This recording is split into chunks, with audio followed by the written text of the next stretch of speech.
It's a very good morning to you. It is the 1st of October 2024, and you are listening to PRBites, which is me reading the newsletter from the Public Relations Podcast. And as usual, I'm going to be rounding up just a few of the things that I've been seeing going on, that people have been trying, new techniques, new ideas, and also some things today which I think, actually, to be honest, have been absolute stinkers that people have done really badly. But I've got a scenario for you to have a quick practice on if whatever area of comms you are working in. I've got a few other bits about previous episodes of podcasts. I've got a whole bunch of stuff literally over the next couple of minutes. If you don't get the written newsletter, which you might prefer if you want to just have a read through and skim through the bits that you want to hear, then head to the publicrelationspodcast.com, thepublicrelationspodcast.com, click on the newsletter button, and you can subscribe to the newsletter too. But let me just read the newsletter to you for now. So what do we got today? So a couple of headlines for you. First of all, what I think a car manufacturer has got wrong in their latest campaign and what we can learn about it from a PR point of view. It's a bit of a rant, this one. I'll explain why in a second. A quick tip on why you shouldn't ignore micro-influencers and what to do if your CEO destroys your entire campaign. Let me run through these bits. Starting off with the first section, Did You Miss? Now, if you haven't heard the last episode from last week, because I didn't do any PR bites last week, it was with Kathleen Lucente, who I've mentioned quite a lot recently, actually. I don't know why. You just seem to be clipping lots of great stuff from her from Red Fang Communications. And if you haven't heard that, have a listen back to it. It's the last episode in the podcast feed. Makes a really good point about how PR can help sales teams, whether you need to know that to justify your own position within an organization, perhaps you're working for a business, or so that you can tailor a campaign to help a sales team if you're trying to pitch it as an agency. It's only about 10 minutes long. And what's interesting is that Kathleen has been talking to a lot of sales teams recently in her own work of obviously pitching her business. And what she's finding is a lot of sales teams are having to go in increasingly cold into making pitches to companies. And the problem there is that you're then having to not only explain what you do, who you are, you're trying to build credibility and pitch a product all within one breath, or it's taking a long time. And by having even a small amount of coverage, even as seen on TV, even seeing something very simple that gives some kind of pre-credibility to that salesperson when they're pitching, it opens the door for salespeople. And of course, the answer to this is PR. It's about providing what she describes as air cover. It's about providing that support so that when the sales teams go in, they can get in there and get on with selling those products. So it's actually a way of massively increasing the return on investment of a sales team by getting PR in there. Obviously, it's not just about sending press releases as usual. It's not just about just scattergun, shotgun PR or that sort of cliched rubbish that we had in the past. It is about a deliberate, targeted campaign. But as I know, anyone listening to this show will already be doing that sort of thing anyway. So have a listen back to that episode if you get a chance. But let's talk about today. Gosh, I'm going to rant again. Here we go. I was sitting at an airport yesterday in Thailand. And I was feeling a bit grumpy, so my apologies for this little article that I wrote in the newsletter. As I say, you can get more of it if you head to the website and sign up, and you can read what I wrote on here. But basically, the gist of it is this. I was reading this article about a new campaign from Mazda, the car manufacturer, and the campaign is called Choose to be Moved. The article talks about how the brand embraces the principles of empathy. And apparently, of course, we all know what Mazda stands for, at least according to them. Now, when I just said those two sentences then, did any of that sink in? Did any of that make an impact and change your life or make you think about it for the rest of the day? You might have even forgotten the slogan already. I mean, did any of those powerful words which some marketing person thought they came up with about being moved make you feel engaged? Certainly not me. The article rightly points out that the car market is saturated with messages. Yeah, I think we all get that. Certainly working in the world of comms, we know that the market is saturated. There's so much noise, it's unbelievable. But what it's saturated with is meaningless tosh, made up of slogans like this that mean absolutely nothing. You know, someone probably sat there in a board meeting and thought, choose to be moved would get people thinking. No, people switched off and moved on.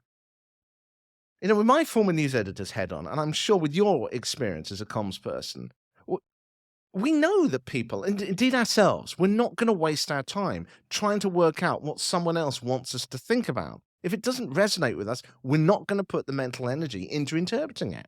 I mean, who are they trying to reach with this? I certainly haven't got a clue from that statement, and I'm not saying it's necessarily trying to reach me as a demographic, But what I'm saying is there's no clear message. Who is that trying to actually click with? What type of person? So I carried on reading this article, and I saw that there was a link to a video for an advert. So I clicked on play, and after a few seconds of what was just another cliched car advert with a smug-looking driver looking happy as they're driving along in a car which looks like every other SUV, I was moved to switch it off. Now, don't get me wrong, this is not a thing against Mazda because I actually think they had some great cars. But, I wonder if a lot of marketing is just done in a certain way because it's always been done that way. And I think this is a problem with comms with PR too. But then it looks like every other campaign that's ever been done before. And so no one is going to notice. So let's think about what, a good PR firm would have done in this situation from some of the best people I've spoken to. For starters, they're going to be focusing on the narrative, not just some meaningless slogan which means nothing. I suspect they'd have started by realizing that a story was needed to deliver a message, not a corporate slogan to be waffled everywhere. Maybe you put that on your internal messaging so that everyone knows which campaign it was, but it's not something that's going to stick. Cars ultimately look pretty much the same today, unless you can afford a Maserati or something or whatever. So what differentiates them? A story. Anyone in comms knows this. The next thing would be to be absolutely clear who this is for. Now, that could mean various segments, but at the moment, choose to be moved means nothing to anyone, to me.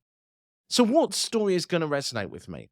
When I was reading the article, one of their sort of target demographics, one of them, was they seemed to be suggesting that they were aiming to 20 to 30-year-olds who live or aspire at least to a beach lifestyle. Maybe they don't, maybe they live in the middle of a city, but they kind of aspire to that. So instead of a cliched video, whereby you've got someone in a soft sepia focus who's just been driving smugly to a beach and holding their surfboard, maybe you literally just get an influencer to say, hello, this is the best beach in California. And yeah, I've come in my Mazda. Why? Because I love my Mazda. That's why. That's simple. It's authentic. And what about the tagline? Choose to be moved? A much better slogan would have probably been, I drive a Mazda because I love it. Simple, clear, and tells me that I might love it too.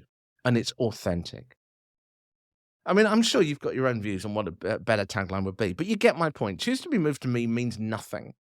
We've got to think about how to be authentic in this day and age. That's slow. I mean, frankly, the slogan alone, I drive a Mazda because I love it. For me personally, I immediately can think of bunches of ideas for narrative development. You've got a heritage of the car brand. So you've got like old car models. I loved it when I was 20. I loved it when I was 30. You've got different customer groups. I love it because of this. I love it because I can go shopping. I love it because I can do that. It's such simple language. I mean, you've got glamorous people. You've got street cred people. You've got mechanics who like tinkering on cars, artists, whatever. All saying across a campaign, because I love my Mazda. It's that simple. I'm not saying this is the campaign they should go down, but the point is it should be clear. It should be understandable. It should be instantly relatable. I am not sitting there thinking, choose to be moved. Maybe there's an event where everyone comes and sits in their car and does group meditation because their car is a place they love to be in, or whatever. It's all about making stories. An influencer called Chrissy Teigen, if you don't live in the United States, it's chances you may not have ever heard of her before, but she said at Adweek's Brand Watch event the other day, just literally a few days ago, that her team has spent $25,000 on production shoots in the past, and yet they don't get anywhere near the results that they get with some dumb video, as she describes it, being in bed with your dog. Call it PR, call it empathy marketing, call it whatever. What this campaign needed was a story and a clear message. Choose to be moved may make people aware a new car is being launched, but instead of producing a groan with a PR approach, it could have been the start of a movement around Mazda instead. As I say, I was feeling a bit grumpy when I wrote that at Bangkok airport yesterday, but I hope you get the point of what I think. When I talk to good PR firms, they don't just come out with a cliche. They don't just do what everyone else is doing. They don't just put out that stock message everyone's heard before. They go, well, how can I simplify this message? How can I touch people? How can I stand out? How can I be surprising? How can I be clear and defined and make something that people will understand? Okay, moving on. I spotted was the next section, and bucking the trend, is indeed a common way I see firms creating headlines that capture the public's attention. You turn the prevailing narrative on its head. Now, in this particular case, a flying school in the United Kingdom made national news in the United Kingdom the other day.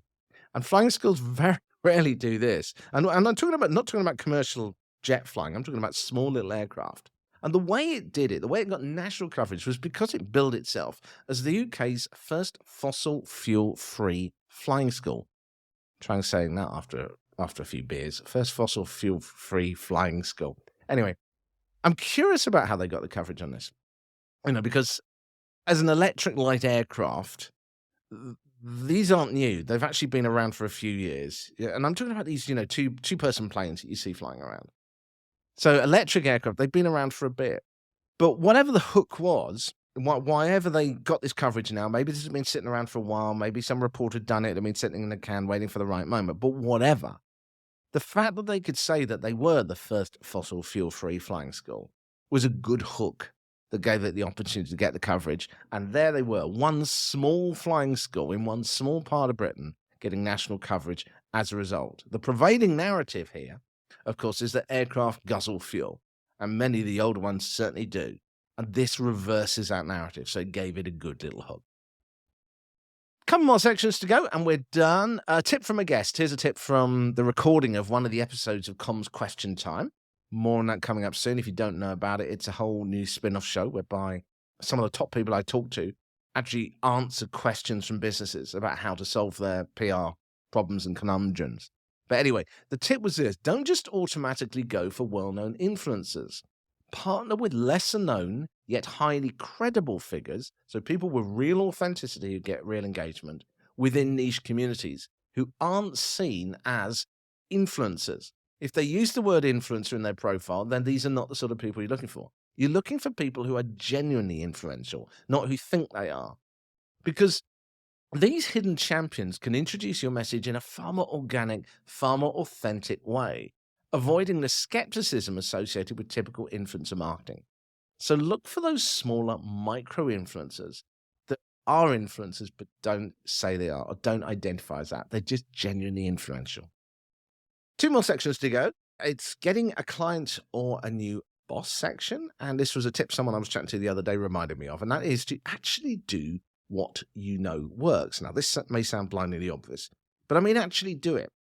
The point we were discussing about was so often we end up doing the easy things even when we know another approach actually works better. We're just naturally lazy. So the tip for getting a new client or a new boss is pitch what works, not what comes to your mind the quickest, because we actually know what's needed already. And finally, final part of PRBites today is the PR puzzle for the day. So wherever you are, whether you're in the car or on the train, have a quick think about this. Imagine that you're in charge of PR for a major tech startup. Version 1 of the product is launched, and it rides this wave of positive coverage that you, of course, have generated. But then, during a high-profile interview to make the launch, your CEO kills the momentum by saying, version 2 will fix the issues we have with version 1. Sales tank overnight, with customers and media outlets now dismissing version 1 as incomplete and no point buying. The CEO asks for your help. You can choose just one option, as always, so which one do you pick? Do you 1. Put out a statement to clarify the differences between version 1 and 2, playing down the differences and stating that the second model will cost more too, or at least hinting at it, to try and encourage people to get version 1? Or do you go for option 2, redirect the focus by launching a series of customer stories highlighting how version 1 is already transforming real-world projects despite being the first version, turning the spotlight from the tech to the impact it's having already, and that this is just the start of things? So do you put out a statement to clarify the differences and imply that things might cost more, or do you focus on the benefits that version 1 is already bringing? So what personally I would do, and I always love hearing what you would do with these situations, but personally, if I had to pick from one of those, once I had finished, how can I put this in quotes, aggressively debriefing the CEO for their comment, then we need to accept this is pretty bad, right? They have done a lot of damage here. We already know the sales have tanked from the scenario I've given you, and they're not going to bounce back. All we can do is damage control here. And I think a statement trying to that option 1, trying to clarify the differences, is there's a real danger of it not working. Particularly if you've got journalists who are saying this company is trying to do damage control. I think there's just too much danger of blowback. I personally think option 2 is the clear winner. But by focusing strongly on the fact that, yeah, this is version 1, actually embracing the fact that it's version 1, and saying that this is already having a big impact, it's going to be by far the better option in my view. I'd be tempted to launch version 2 pretty quick though, because people are now going to see version 1 as the weaker model. But anyway, that's what I would do. What would you do in this situation? I would love to hear. That's it for today. Don't forget, you can go to thepublicrelationspodcast.com, click on this, the newsletter button. Just click on the newsletter button, and you can subscribe to get the written version of this, so you don't have to listen to my voice, and you can skim through these each day. My whole goal with these newsletters is to give you basically techniques and observations and things that I can see going on around the comms world that might help you in your work, or even if it doesn't directly, to inspire an idea that you already have that you think might work too. I love hearing from you. Do let me know what you're up to. LinkedIn is the place to find me. Richard Midson is my name, Midson. Just search for me there, connect with me, and we will have a chat there. In the meantime, speak soon.